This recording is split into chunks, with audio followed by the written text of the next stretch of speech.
Le balafon Djegele à l'ère du numérique et de l'intelligence artificielle, défis et perspectives est le thème de la 9e édition du Djegele Festival. C'est également le sujet abordé lors de la conférence thématique tenue le vendredi 11 avril 2025 au siège du festival à Boundiali. La conférence a été animée par Ibrahim Koné, maître de conférence à l'université de Korogo. Il a souligné la place prépondérante du festival Djegele dans la promotion et la sauvegarde de l'instrument balafon Djegele face à la montée du numérique. Le Djegele Festival pourrait être constitué comme un laboratoire de numérisation et de préservation du patrimoine balafon.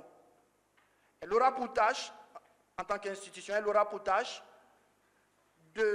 d'éduquer, de donner des cours sous forme de plateformes logicielles, d'applications, sur des plateformes streaming, etc., à des artistes ou bien à des promoteurs culturels qui ne sont pas en Afrique et qui voudraient bien s'initier à l'œuvre du balafon. Le conférencier a conseillé aux organisateurs du Djegele Festival d'adopter des stratégies pour devenir la référence internationale en termes de sonorité du balafon en général. Le Djegele Festival, en tant qu'institution, doit avoir pour défi d'intégrer le balafon en tant qu'instrument traditionnel et communautaire avec les autres genres contemporains de musique comme, par exemple, je peux dire le zouglou, le coupé décalé, le jazz of fusion, la musique électronique. Ce travail doit avoir lieu sans qu'on advienne à corrompre la dimension culturelle et historique du balafon. On ne pourra pas, avec l'avènement du numérique et de l'intelligence artificielle, la valeur du balafon doit être sa capacité à se fondre, à s'harmoniser, à s'unir avec les autres genres musicaux du monde entier. Mais il faut faire attention à ne pas corrompre la tonalité, la valeur du rythme du balafon lorsqu'on l'utilise à d'autres fins. Et ça, c'est un travail d'expertise. Je dirais, il faut se donner les moyens de créer une équipe d'experts qui va travailler sur toutes ces données-là, toutes ces perspectives sur le balafon. C'est un champ qui est immense, je le reconnais, mais il faut se donner les moyens d'y parvenir.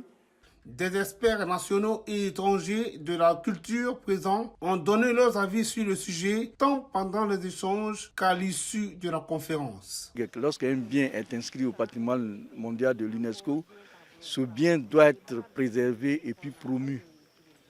Et la promotion du balafon aussi, en tout cas, passe par ces conférences. Surtout que, comme on l'a dit, on avait un défi énorme. Il y a la numérisation, l'intelligence artificielle.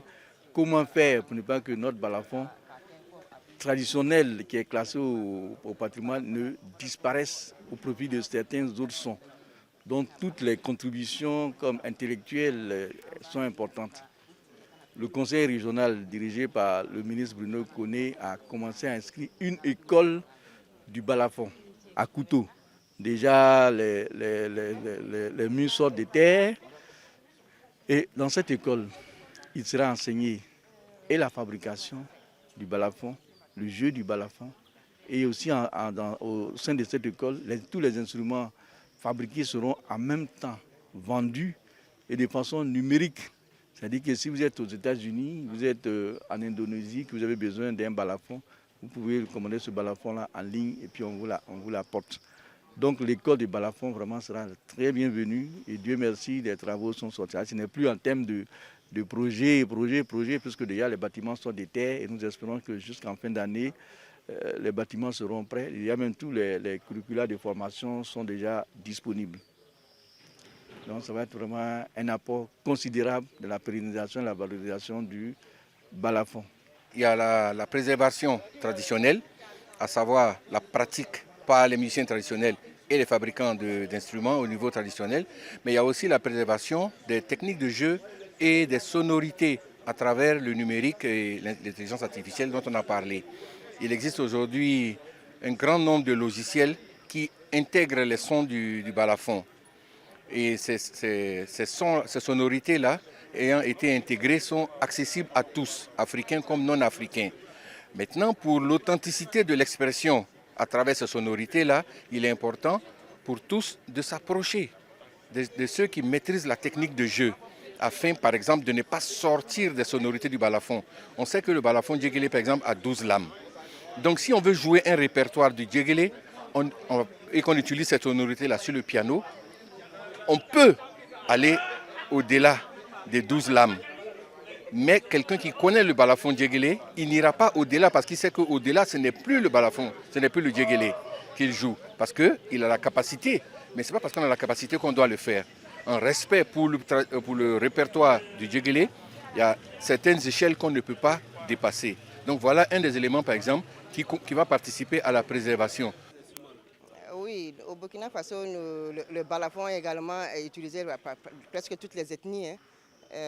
Et c'est à la base, que ce soit au niveau des rites funéraires ou bien de coups de joie, ou même la célébration des récoltes et tout. C'est un instrument de base, en tout cas pratiquement chez nos artistes également, que nous valorisons justement à travers la Semaine nationale de la culture.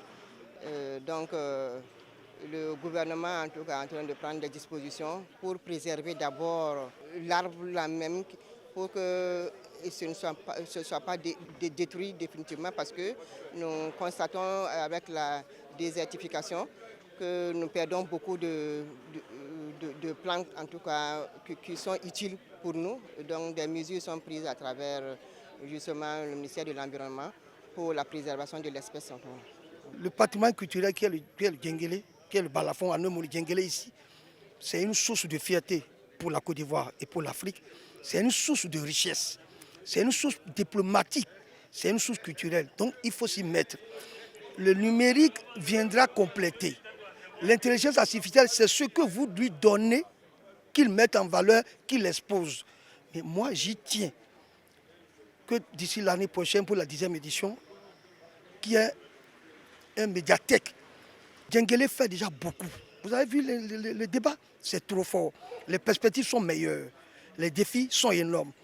Le pouvoir politique doit venir en aide.